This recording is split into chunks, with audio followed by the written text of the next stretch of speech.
Welcome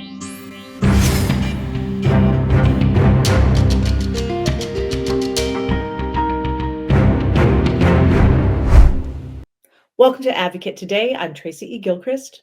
There might be a lot of movies out this holiday season, but one fan favorite saga is making its return. Glass Onion, a Knives Out mystery, takes on a whole new cast and change of scenery, but with Daniel Craig coming back as Detective Benoit Blanc. I had the pleasure of speaking with Daniel and director Ryan Johnson, along with stars Kate Hudson and Katherine Hahn, about what fans can expect from this murder mystery.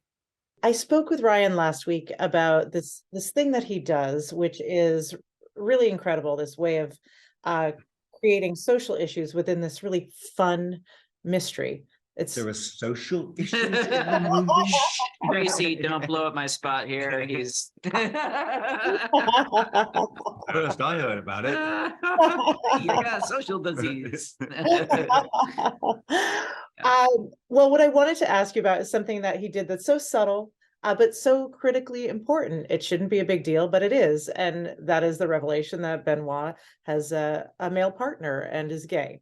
And I wonder if you would comment about Ryan's really kind of genius in putting that in this very popular movie. I mean, I wish there was something.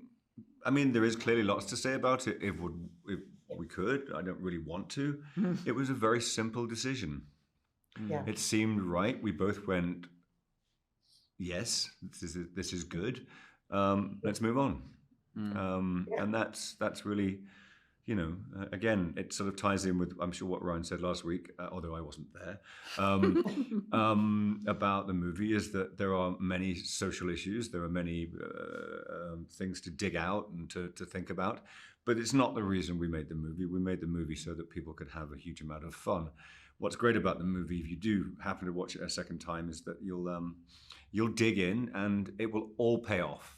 That's the genius of this man, is he gives you all of these wonderful little things to play around with as you're watching the movie. And if you concentrate and you watch it again, you will be amply rewarded. Ryan, I wanted to ask you a little bit about, you're working with Daniel a second time now, and I wonder if you would talk a little bit about any kind of shorthand that came along with the luxury of getting to work a second time with someone. Yeah, I guess the only kind of like thing we got to skip a little was figuring out what the accent was going to be. Because we knew that, but you still had to like relearn it, because we were both conscious, with me in the writing of the character, and also I think with you with playing it, of not wanting to do a photocopy of a photocopy, not wanting to kind of do an imitation of how we now perceive Blanc from having seen the first movie a few times, even ourselves. So we put quite a bit of work on both ends into trying to make sure the character stayed honest to kind of what he needed to do in the story. But then it's a new story, it's a new deal. Blanc has a new role in it, and it was, there's not a lot you can shorthand. It is kind of every single scene the same work of, Daniel doing the work of parsing it out, figuring it out, me giving him whatever he needs to be able to make it work, make it happen. One thing that I really enjoyed was, Daniel, your work so closely with Janelle Monáe, and I wonder if you would talk a little bit about that, because Janelle's role is quite pivotal to the film. And complicated and a very difficult part to get hold of, but did she do that. And she's a superstar, Janelle. She's just she's magic to have on set. It's so all of that was just that was just the easy part. But watching her work and watching her commitment and just throwing herself into this role, as I said, it's complicated. It's if you see the movie, you'll understand why. And she nailed it. Thank you so much for chatting with me. Yes. I thoroughly enjoyed the film.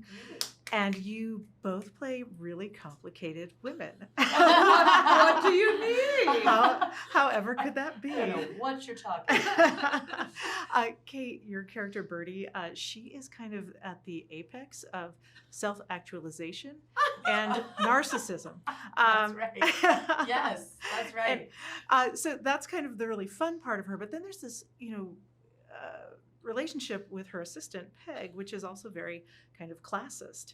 And I wonder if you could kind of touch on that dynamic that is going on with Birdie.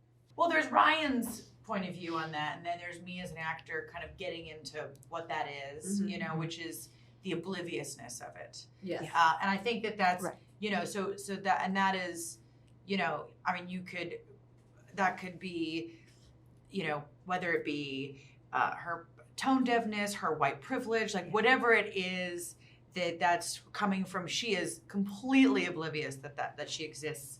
Toxic In that. codependency. Absolute toxic codependence. I mean, more codependent than anything. But yeah, but in terms of like the poignancy of what that means is really Ryan's place to answer that. For me as an actor, though, I really drew from the need and the desire for her with Peg to feel loved and to feel needed. And then the codependency that I think we both actually felt together. Like, I don't know what I would do without Peg. Even if I don't realize that I'm actually not treating her kindly, or, you know, so that's how I tackled that for Birdie. And Kathleen, you play the governor of my home state, Connecticut. Oh my gosh! Oh, we are in great hands. I mean, if only we had a governor like embodied. But you know, she's also very complicated. Her husband, I allegedly met her husband on a Greenpeace mission or situation, and has gotten herself into an unsavory political situation. Yes. So I wonder if you would talk a little bit about the kind of navigation, especially that women politicians have to do. I'm sorry. I'm walks in here, and we're like, I have a tendency to do this. I'm sorry. no, you know. No, I hear you. But you know, this is like it is tricky. Ryan has written these characters to speak to this incredibly fraught landscape, which is that no matter what one's intention is, I mean, in terms of this character, the governor, no matter what one's intentions are, how pure one could be, one needs money. And it is how you get it from how it sucks. Yeah. So She's pandering, right? Yeah. And like pandering to what, you know. And so how do you get it? How?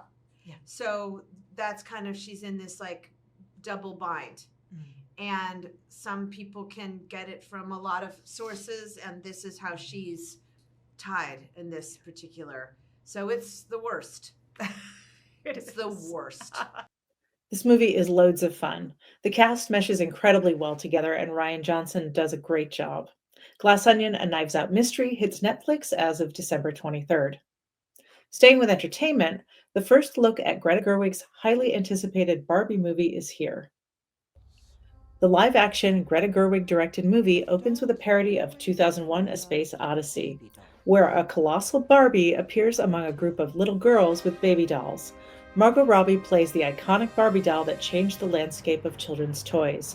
She appears wearing the striped swimsuit first seen when Mattel launched the toy in 1959.